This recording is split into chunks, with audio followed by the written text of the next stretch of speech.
ఈ ఉగాది నుండైనా కోటీశ్వర్లవ్వాలనే కలను నెరవేర్చుకోండి. వెంటనే జేకేఆర్ గురువు గారికి కాల్ చేసి అపాయింట్మెంట్ తీసుకోండి.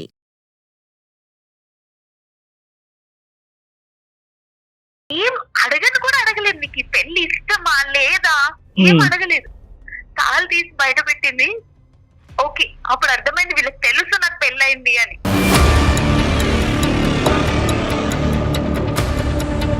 నేను ఏం మాట్లాడే గ్యాప్ కూడా ఇవ్వకుండా శారీ తీసుకుని ఫ్యాన్ కి హ్యాంగ్ చేసుకుందామని ట్రై చేసింది మా అమ్మ.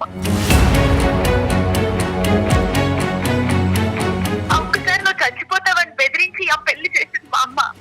ఇప్పటి వరకు సంతోషంగా ఉన్నానా? సంవత్సరం అవుతుందండి. ఇప్పటి వరకు నా ఒంటి మీద చేయి కూడా ఏమీ లేదు.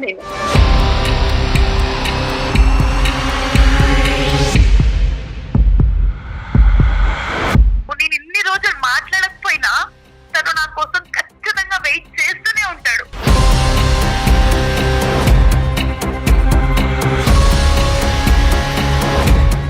మీరు ఏమి ఎక్స్ప్రెస్ చేయాలనుకుంటున్నారు చరణ్తో? తనతో కలవాలని ఉందండి. తన దగ్గరికి వెళ్ళిపోవాలని ఉంది. చరణ్ కోసం నేను ఇంకా వెయిట్ చేస్తున్నానని చెప్పాలని తనని మర్చిపోలేకపోతున్నాను నేను.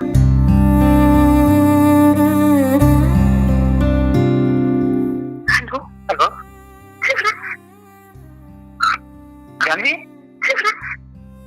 జాన్వి ఏడో జాన్వి, ఎలా ఉన్నావు? ఎలా ఉంటాను? ఎలా ఉంటాను? నీకు మ్యారేజ్ అయిందంటగా?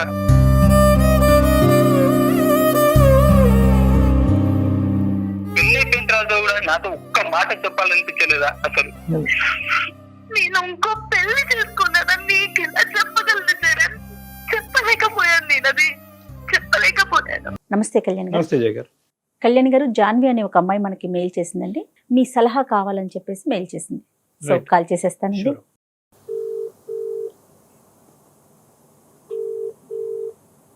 హలో, జాన్వి అండి, అవునండి. మీరెవరు? నేను సుమన్ టీవీ అందమైన జీవితం ప్రోగ్రామ్ నుంచి కాల్ చేస్తున్నాను. జయ గారు. ఎస్ మీ మెయిల్ చూశాను, డాక్టర్ గారికి ఎక్స్ప్లెయిన్ చేశానంటే బ్రీఫ్ గా చెప్పాను. డాక్టర్ కళ్యాణ్ చక్రవర్తి గారు ఉన్నారు, ఒక్కసారి మాట్లాడండి. అమ్మా జాన్వి, నమస్తే అమ్మా.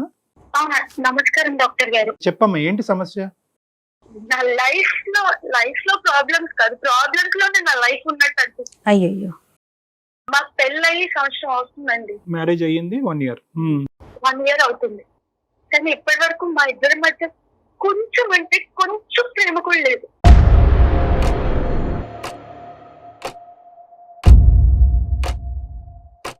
అరేంజ్డ్ మ్యారేజ్ అమ్మా?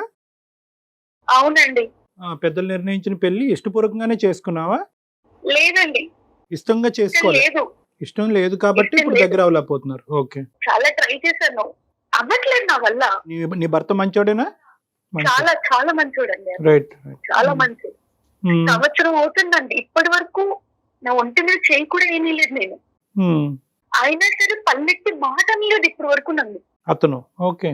అతను ఒక్క మాట అంటే ఒక్క మాట కూడా అనలేదు. నాకు కావాల్సిందన్నీ తెచ్చి పెడతాడు, అన్ని తీసుకుంటాడు.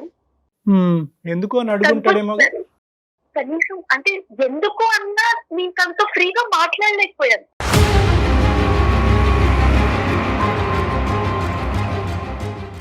దీనికి మరి ఏంటమ్మా కారణం ఏంటి జాన్వి? నేనే అండి ప్రాబ్లం. మీరే ప్రాబ్లమా? నేనే ప్రాబ్లం. ఇష్టం లేని పెళ్లి కష్టపడి చేసుకున్నారనా ప్రాబ్లము, లేదంటే గతం ఉందా మీకేమన్నా? ఉందండి. ఒక అబ్బాయిని ప్రేమించాను నేను.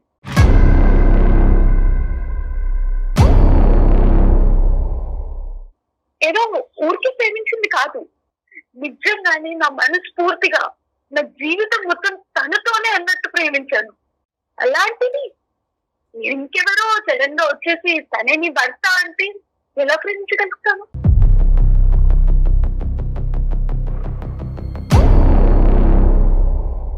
ఎంతకాలం బట్టి ఆ ప్రేమ అమ్మా? ఎంతకాలం బట్టి మీరిద్దరు ప్రేమించుకున్నారు? 3 ఏళ్ళు. 3 years. 3 ఏళ్ళు ప్రేమించుకున్నామని. అవునండి. 3 years ప్రేమించుకున్న తర్వాత ఆ అబ్బాయి ఎందుకు నీ జీవితంలోకి రాలేదు? ఈ అబ్బాయి ఎందుకు వచ్చాడు? నేను డిగ్రీలో ఉన్నప్పుడు ప్రేమించుకున్నాం. మా ఇంట్లో చేద్దాం అనుకున్నాం. మాది చాలా ఆర్థోడాక్స్ ఫ్యామిలీ అండి, చాలా ఆర్థోడాక్స్ ఫ్యామిలీ. మా నాన్నగారు పెళ్లి విషయంలో చాలా స్ట్రిక్ట్. రైట్. ఓకే. మా నాన్నగారు చెప్పిన మాటే విన్నాను. మా నాన్నగారు ఏదంటే అదే అనుకున్నాను. Right. డిగ్రీకి ముందే ఒక సంబంధం వస్తే ఆ సంబంధాన్ని కూడా చదువు అయ్యే వరకు చేసుకోనని చెప్పి పోస్ట్ పోన్ చేశాను. ఓకే. కానీ తనకి జాబ్ లేదు, జాబ్ Okay. లేదా? తనకి Hmm. జాబ్ లేదు, ఫ్యామిలీ బ్యాక్గ్రౌండ్ లేదు. మేము అబౌవ్ మిడిల్ క్లాస్, తను నార్మల్ ఒక మిడిల్ క్లాస్ కన్నా కొంచెం తక్కువే. అలాంటిది ఆ పరిస్థితిలో మా పేరెంట్స్ కి చెప్పినా ఒప్పుకోరు కదా. ఇంకొన్ని రోజులు టైం తీసుకుని చెప్దాము అని అనుకున్నాం. ఓకే. నాకు ఇప్పటికీ ఆ డేట్ కూడా గుర్తుందండి. డేట్ 2022 14th వ్యాలంటైన్స్ డే ఏ సంవత్సరం అది? 22 అండి. లవ్వర్స్ అంటే ఇంకా కలుసుకుంటాం కదండి వ్యాలంటైన్స్ డే కోసం. రైట్. అలాగే పార్క్ లో కలుసుకున్నాము, గిఫ్ట్స్ ఇచ్చుకున్నాము, అంతా బాగానే ఉంది అప్పటి వరకు. ఇంతలోపు 10-15 మంది ఎవరో కూడా తెలీదు మా వైపు వస్తున్నారు కూడా అర్థమయ్యేలోపు మా దగ్గరకు వచ్చేసారు. వచ్చి దబాయింపు మాట్లాడుతున్నారు. లవర్సా మీరు అంటే నిజంగానే మేము లవర్స్ కదా అని భయం లేకుండానే లవర్స్ అని వెంటనే దండలు తీసేశారు, పెళ్లి చేసుకోమన్నారు.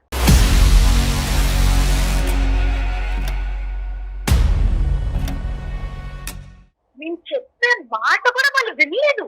ఓకే. వెంటనే తాళి తీసి చేతిలో పెట్టేసి తాళి కట్టన్నారు.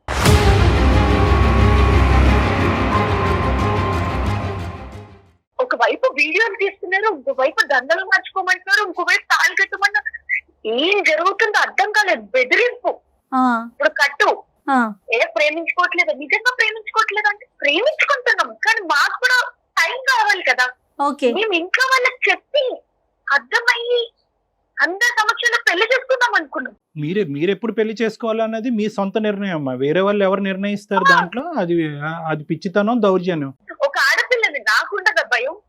పెళ్లి చేసుకోవడానికి కాదు, ఇష్టపడ్డాను కదని కాదని. మా అమ్మ వాళ్ళ సమక్షంలో కదా నా పెళ్లి జరగాల్సింది. కొన్ని రోజులు టైం తీసుకుందాం అనుకున్నాం. ఈ లోపే తాళి కట్టించేశారు, దండలు మార్చేశారు, తాళి కట్టించేశారు. కట్టించేశారండి. ఎవరు లేరమ్మా అక్కడ? సెక్యూరిటీ గానీ వేరే మనుషులు గట్టిగా అరిచిస్తే కనుక హెల్ప్ చేసే వాళ్ళు ఎవరు లేరా? ఎవరు ముందుకు రాలేదు. అందరు అక్కడే ఉన్నారు, ఎవ్వరు ముందుకు రాలేదు.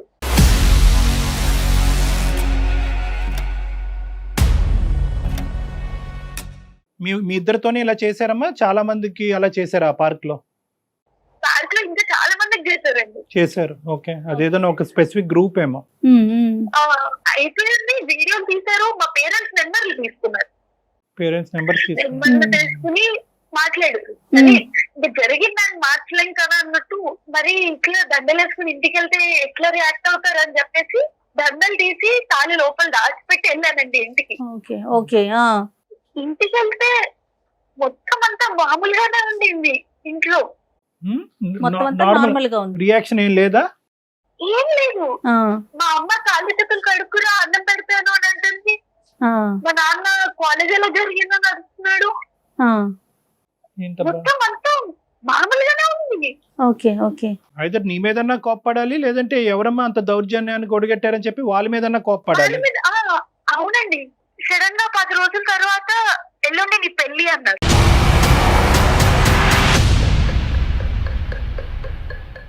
ఎల్లుండి పెళ్లి 1-2 రోజుల ముందు చెప్పారు. నీ పెళ్లి అసలు నాకేం అర్థం కాలేదు. ఈ లోపే వాళ్ళు వెనకాలే వెడ్డింగ్ కార్డ్స్ ఇచ్చేసుకోవడము, పెళ్లి మండపం మాట్లాడేయడము మొత్తం చేసేసారు. ఏం చేయాలో అర్థం కావట్లేదు. ఇంట్లో చెప్పేద్దాము, సరే ఏది జరిగితే అది జరిగింది, ఇంట్లో చెప్పేద్దాం అనుకునే లోపు మా అమ్మ నా దగ్గరకు వచ్చి మాట్లాడారండి. ఏం ఆలోచిస్తున్నావు అంటే నేను ఏడుస్తున్నాను ఆ టైంలో. ఇంకా ఓదార్చడానికి వస్తున్నారేమో అనుకున్నాను. మా అమ్మ ఏం చేయలేదు, బెల్ల ఉన్న తాళి బయటికి తీసేసింది. అది బయటకి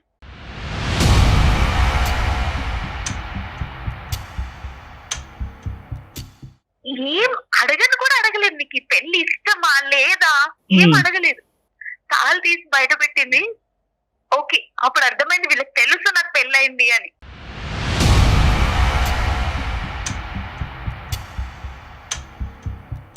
నేను ఏం మాట్లాడే గ్యాప్ కూడా ఇవ్వకుండా శారీ తీసుకుని ఫ్యాన్ కి హ్యాంగ్ చేసుకుందామని ట్రై చేసింది మా అమ్మ.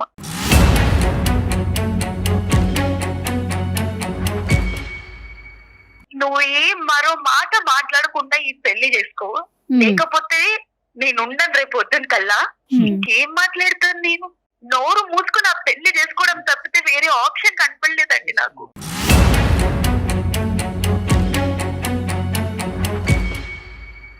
జాన్వి, మరి ఈ విషయం అతనికి కన్వే చేయడానికి నీకు అసలు అవకాశం దొరికిందా? ఆ ఆలోచన వచ్చిందా కనీసం అతనికి చెప్పాలి అని? లేదండి, అసలు ఆ టైం కూడా దొరకలేదు నాకు. మీకు అవకాశం ఇవ్వలా? తల్లి చచ్చిపోతానంటే ఇంకా నేను ఏం చేయగలను? మరి ఈ సంవత్సరంలో ఏం చేసావు? అప్పుడైనా అంటే పెళ్లి అయిపోయినాకైనా నువ్వు మాట్లాడావా అతనితో? లేదండి. తల్లి చనిపోతుంది అనేటటువంటి భయంతో నువ్వు పెళ్లి చేసుకున్నావు అనేటటువంటి మాటకి మేము బహుశా ఏకీభవిస్తామమ్మా. ఎందుకంటే ఇంకా ఎవరన్నా చావు అనేటటువంటి థ్రెట్ ఇవ్వగానే చేసుకోక సస్తాం అనేటటువంటి ఉద్దేశం. కానీ నీ మెడలో ఒక తాలిబొట్టు అనేటటువంటిది ఉంది, దాని పవిత్రత, దాని ఇంపార్టెన్స్. నేను తాళి కట్టాను కదా, నేను చచ్చిపోతాను అనే మాట ఆ అబ్బాయి అంటే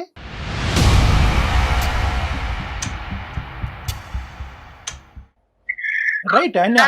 I know this is a very సందిగ్ధ పరిస్థితి. ఐ నో ఇది చాలా కన్ఫ్యూజ్ అండ్ కాన్ఫ్లిక్టింగ్ సిచ్యువేషన్. కానీ ఫోన్ చేయటానికి నాకు వీలు పడలేదు అండి అంటే కనుక కన్ఫెస్కేట్ చేశారమ్మా నీ ఫోన్స్ని? ఒక ఫోన్ సంపాదించి ఆ అబ్బాయికి మినిమం చెప్పటం అనేటటువంటిది నీ బాధ్యత కాదా? పెళ్లి చేసుకున్న తర్వాత ఈ అబ్బాయి ఎవరైతే ఉన్నారో ఆ అబ్బాయికి ముందుగా కానీ లేదంటే పెళ్లి తర్వాత కానీ, అసలు వాస్తవానికి ముందే చెప్పాలి. నేను నీ స్థానంలో ఉంటే కనుక నేను ముందే చెప్తాను, ఏమయ్యా మా అమ్మ ఇలా చనిపోతాను అంటుందనే ఉద్దేశంతో నేను పెళ్లి చేసుకుంటున్నాను ఈరోజు, కానీ నా మనసులో వేరే అబ్బాయికి స్థానం ఉంది. పెళ్ళి అయిన తర్వాత చెప్పావా? పెళ్ళి అయిన తర్వాత ఎంతకాలం చెప్పావు నీ మనసులో వేరే అబ్బాయి ఉన్నాడని? ఈ 3 ప్రశ్నలకి నాకు సమాధానం కావాలమ్మా. లేదండి, చెప్పలేదు నేను. No no no, all no. మూడిటికి నో. నో. పెళ్లి తర్వాత ఆ పొజిషన్ లో ఉండి మళ్ళీ తినకి కాల్ చేయడం తప్పనిపించింది. చరణ్కి కాల్ చేయటం తప్పనిపించింది. మరి పెళ్ళైన సంవత్సరం దగ్గర నుంచి అతనితో అంటి ముట్టనట్టుగా ఉండటం, అతన్ని ఇబ్బంది పెట్టడం తప్పనిపించట్లేదమ్మా? ఇప్పుడు అమ్మ చనిపోతుంది అనేటటువంటి ఆలోచనతో అమ్మను కాపాడేటటువంటి ప్రయత్నంలో నీ చేసేటటువంటి పనిని ఎన్ని విధాలుగా సమర్థించినా ఈరోజు అందరూ చచ్చిపోయే పరిస్థితికి తీసుకొచ్చావు నువ్వు ఈరోజు. ఇప్పుడు అసలు మాకెందుకు మెయిల్ చేశారు? నేను ఎప్పుడు తనతో మాట్లాడకపోయినా తను ఏం అనేవారు కాదు. ఒక 1 వీక్ బ్యాక్ తన ర్యాక్ లో తన డైరీ దొరికిందండి నాకు. నేనంటే తనకి ఎంత ఇష్టమో రాసుకుని ఉన్నారు. ఓకే. చాలా బాధ అనిపించింది అప్పుడు. అంత మంచి మనిషిని నేను ఇన్ని రోజులు ఇంత బాధ పెడుతున్నాను అని.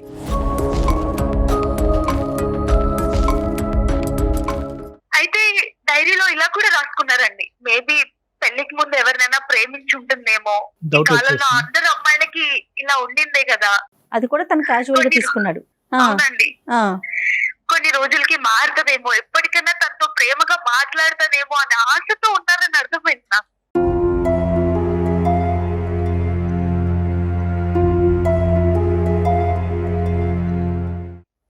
ఇప్పటికీ నా మనసు నిన్న చెరనే ఉన్నాడు.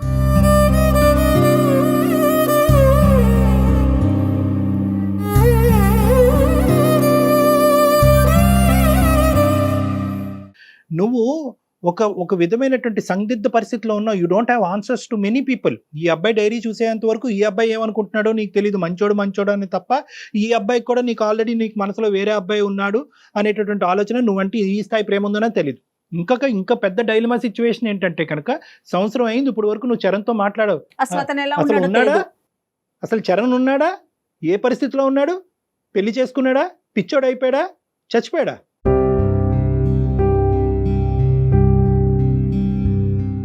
You are selfish in protecting your own rights.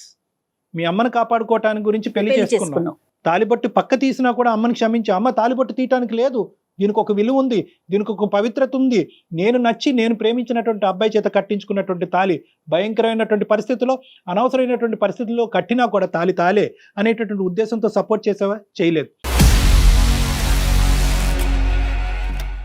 పోనీ పెళ్లి చేసుకునే అబ్బాయికి ముందు చెప్పావా? చెప్పలేదు. పెళ్లి అయిన తర్వాత చెప్పావా? చెప్పలేదు. చరణ్తో ఇప్పుడు వరకు చెప్పావా? చెప్పలేదు. సరే అమ్మా, నేను ఇప్పుడు నిన్ను ఖండిస్తున్నాను, నిందిస్తున్నాను అని అనుకోవద్దు. నీ జీవితం నీది, నువ్వు ఆ స్థానంలో నిలబడి నువ్వు ఎంత క్షోభను అనిపించావు నాకు తెలీదు. కానీ ఎందుకు మెయిల్ చేసావమ్మా? నా ప్రశ్నలు దేనికన్నా నీకు ఒక సమాధానం ఉందా? భయంతోనే చేసుకోవాల్సి వచ్చిందండి పెళ్లి. తల్లి, అమ్మ ప్రేమ కంటే అమ్మ ప్రాణం ముఖ్యం అనిపించింది అనిపించింది నాకు. జానవి బంగారం, at the end of the day నీ ప్రేమని ఎక్కడ వ్యక్తపరిచావు? నీ ప్రేమలో ఉన్న స్ట్రెంగ్త్ మీ తల్లికి ఎక్కడ చెప్పావు? నువ్వు చచ్చిపోవటం ఏంటమ్మా? నేను ప్రేమించినటువంటి వాడిని చేసుకోకపోతే నేను సమాధి అయిపోతానమ్మా, ఇద్దరు కలిపి చనిపోదామా, చచ్చిపోవటమేనా దీనికి మార్గం? నేను ఈ అబ్బాయిని ఇందుకు నమ్మా, ఈ అబ్బాయిని ఇంతకు ప్రేమించా, జీవితంలో ఒకే మనిషి కావాలి అనుకున్నాను, కానీ వాడు సెటిల్ అయ్యాక మీరు యాక్సెప్ట్ చేస్తారనే ఉద్దేశంతో వెయిటింగ్ గేమ్ ఆడారు. అసలు నాకు వాళ్ళంతా మాట్లాడే అవకాశం కూడా ఇవ్వలేదండి. అసలు సరే, కొంచెం సరే, కూడా ఓకే. మాట్లాడే అవకాశం ఇవ్వలేదు.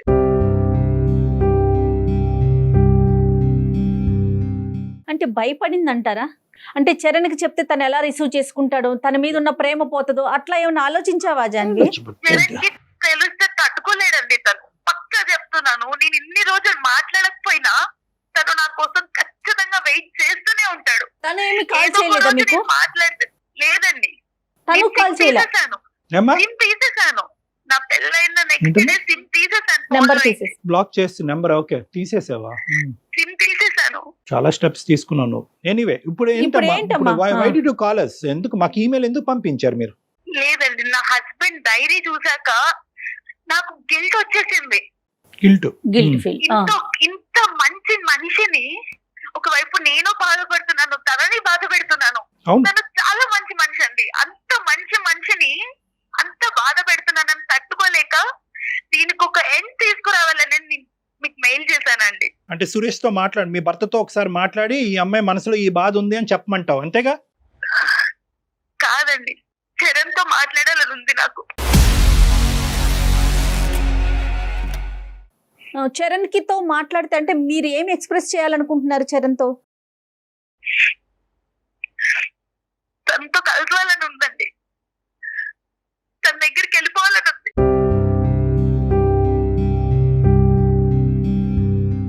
సురేష్ అని నీ భర్తని కాపాడాలి, అటువైపు చరణ్తో ఏం చెప్పాలమ్మా మేము? మా ద్వారా ఏం చెప్పాలని అనుకుంటున్నావు? చరణ్ కోసం నేను ఇంకా వెయిట్ చేస్తున్నానని చెప్పాలి. తనని మర్చిపోలేకపోతున్నాను నేను.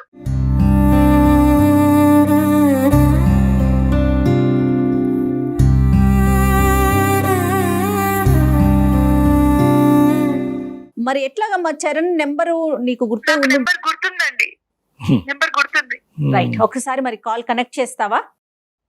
తప్పకుండా. అసలు అబ్బాయి ఉన్నాడా? ఏం చేస్తున్నాడు? పెళ్లి చేసుకున్నాడా?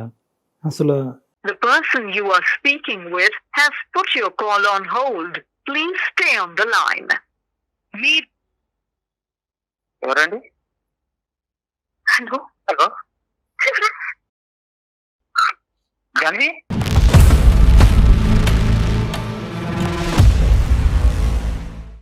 జాన్వి ఎలా ఉన్నావు జాన్వి? ఏడవకు జాన్వి, ఏడవకు జాన్వి. హలో జాన్వి, ఏడవకు జాన్వి.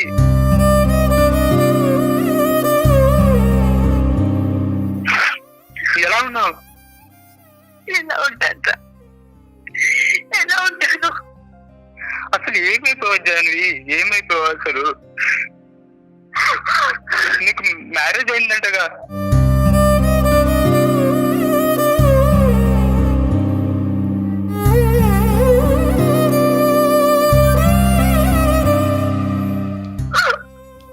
హలో జాన్వి, ఏడవకు జాన్వి. హలో ఎలా ఉన్నావురా? ఎలా ఉన్నావు? అసలు నీ కోసం ఎన్ని రోజుల నుంచి వెయిట్ చేస్తున్నాను తెలుసా?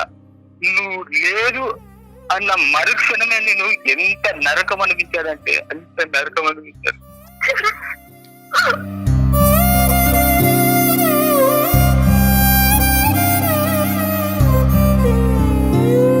నీ కాల్ వస్తుంది, మాట్లాడదాము అని ఎన్ని రోజులు వెయిట్ చేశానో తెలుసా?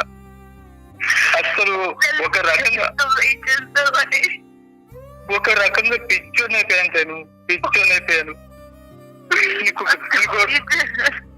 నీకు తెలుసలేదు, నాకు డ్రింకింగ్ లేదు, డ్రింకింగ్ అలవాటు కూడా లేదు, కానీ దాంతో పాటు ఆ అలవాటు కూడా చేసుకోవాల్సి వస్తుంది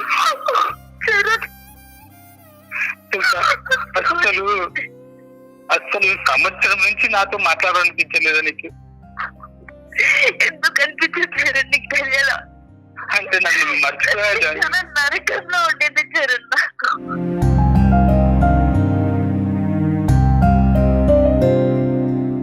ఇప్పుడు కూడా నువ్వు ఎప్పుడో నా లైఫ్ లో ఒకసారి వస్తావని ఇంకా నేను వెయిట్ చేస్తూనే ఉన్నాను నీకోసం. నాకు తెలుసు చరణ్, నాకు తెలుసు.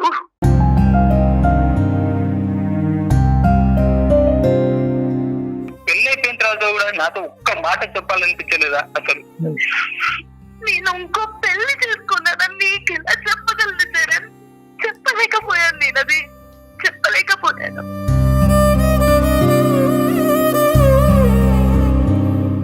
నేను క్షమించు చరణ్, నిజంగా I'm really sorry. I'm really sorry. నువ్వు నా కోసం వెయిట్ చేస్తావని నాకు తెలుసు.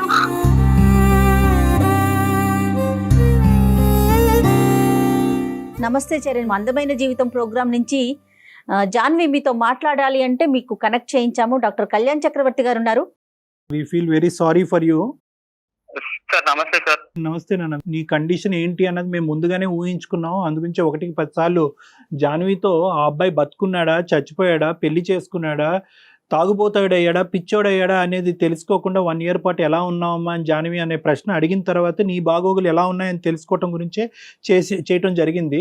ఆ అమ్మాయి పెళ్లి చేసుకుంది, అక్కడ ఉండలేకపోతుంది, అక్కడ ఉక్కిరి బిక్కిరి అయిపోతుందంట. నీకు ఫోన్ చేయాలంటే ధైర్యం సరిపోలేదంట. అక్కడ భర్తని తాకట్లేదు, మానసికంగా వాళ్ళు కనెక్ట్ అవ్వలేదు. ఆ భర్తకు కూడా ఏంటంటే ఈ అమ్మాయి మనసులో ఏదో ఉంది అనే డౌట్ ఆల్రెడీ వచ్చేసింది అతనికి. సో ఏదైతే కనుక ఒక ఇష్టం లేనటువంటి పెళ్లిలో కనిపించే కష్టాలన్నీ కూడా ఇక్కడ కనిపిస్తున్నాయి మనకి. నీ పరిస్థితి ఏంటి నాన్న? ఒక సంవత్సరం నుంచి నాకు కాల్ రావడం లేదు. తన నుంచి కాల్ వస్తుందని ఒక హోప్ తో నేను ఉండిపోయాను అలాగే. సో వస్తుంది, తనకి ఏదో ఇబ్బంది ఉంది అని నేను అలానే వెయిట్ చేసుకుంటూ ఇంతవరకు వచ్చాను సార్. తను ఏ సిచ్యువేషన్ లో ఉందో ఏంటో అని మాట్లాడడానికి చాలా ట్రై చేశాను. సరే, ఇప్పుడు ఏ సంబంధాలు వస్తున్నాయనా? పెళ్లి చేసుకోవడానికి రెడీ అయినా నువ్వు? సార్ నాకు పెళ్లి సంబంధాలు వస్తున్నాయి సార్, కాకపోతే నాకు ఇష్టం లేదు సార్. ఆ పెళ్లి సంబంధాలు వచ్చినా నేను చేసుకోనని చెప్పేశాను ఇంట్లో. ఓకే. అసలు నాకు ఈ జాన్వి తప్ప ఎవరిని చేసుకోను సార్.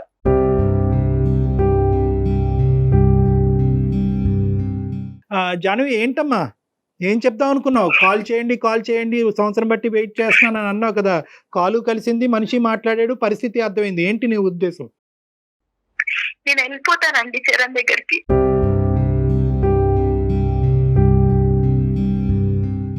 ఏమమ్మా వెళ్ళిపోవటానికి? ఇదేమన్నా ఎయిర్పోర్టా? ఇక్కడ ఫ్లైట్ ఎక్కి అక్కడ దిగటానికి? ఎక్కడికి వెళ్ళిపోతావు? సాంప్రదాయం ఏంటి, పద్ధతి ఏంటి? వెళ్ళిపోవాలని అనుకునేదాన్ని పెళ్ళి ఎందుకు చేసుకున్నావు? అదే తల్లి ఇప్పుడు చచ్చిపోతానంటే ఏమంటావు? అదే తల్లి ఇప్పుడు అంటది అప్పుడు చచ్చిపోవటం కాదు, అప్పుడు భయపెట్టడానికి చచ్చిపోతాను అన్నాను, ఇప్పుడు చచ్చిపోతానంటది. ఒక్కసారి నువ్వు చచ్చిపోతావని బెదిరించి ఆ పెళ్లి చేసింది మా అమ్మ.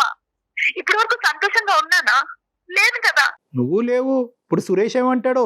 ఇప్పుడు నువ్వు బయటకు వచ్చేస్తాను అంటే కనుక ఇదేదో ఎంట్రీ ఎగ్జిట్ ఒకే చాటు ఉన్నట్టుగా మాట్లాడుతున్నావు.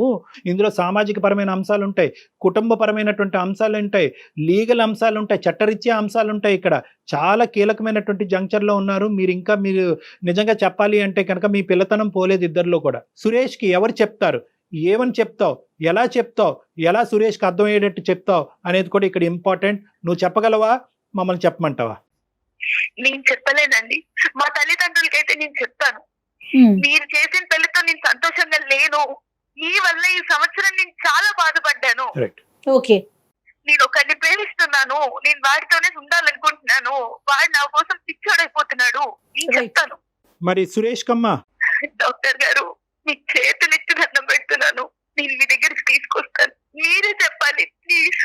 నీ తల్లిదండ్రులకైతే నేను చెప్పుకుంటానండి. ఇంతకుముందు మనసు విప్పి వాళ్ళకి చెప్పుకోలేను కాబట్టి ఈ రోజు బాధ్యత బరువు నా నెత్తి మీద పడింది కాబట్టి నేను చేసినటువంటి తప్పు నేను సరిదిద్దుకోవాలి కాబట్టి నా తల్లిదండ్రులు నేను చెప్తాను. ఎందుకంటే మీ తల్లిదండ్రులకి నువ్వు చెప్పుకునే ర్యాపో, ఆ ఇండిపెండెన్స్, ఆ ఫ్రీడమ్ నీకు ఉంది కాబట్టి, ఆల్రెడీ ఈ అంశం వాళ్ళకి తెలుసు కాబట్టి నీ జాబ్ చాలా ఈజీ. అన్యం పుణ్యం ఎరగినటువంటి సురేష్ జీవితం నాశనం చేయడానికి మూలకారకులు ఎవరైనా ఉన్నారంటే అది నువ్వే. ఈ మాట అంటానికి నేను అస్సలు సంకోచించను, అస్సలు బాధపడను. ఎందుకు ఆ అబ్బాయి ఏం తప్పు చేశాడని చెప్పి నిన్ను గుడ్డిగా పెళ్లి చేసుకున్నాడు, నువ్వే జీవితం అన్నట్టుగా డైరీలో రాసుకున్నాడు. నువ్వు అతన్ని తాకకపోయినా, మానసికంగా కలగకపోయినా కూడా నిన్ను ప్రేమిస్తూనే ఉంటానని అంటున్నాడు. కానీ నేను ఎంతో ఉన్నా సురేష్ తో అయితే హ్యాపీగా ఉండలేను. It's a different Suresh story. కూడా తనతో ఉంటే హ్యాపీగా ఉండలేడు. ఉండలేవు, కాదనట్లేదు.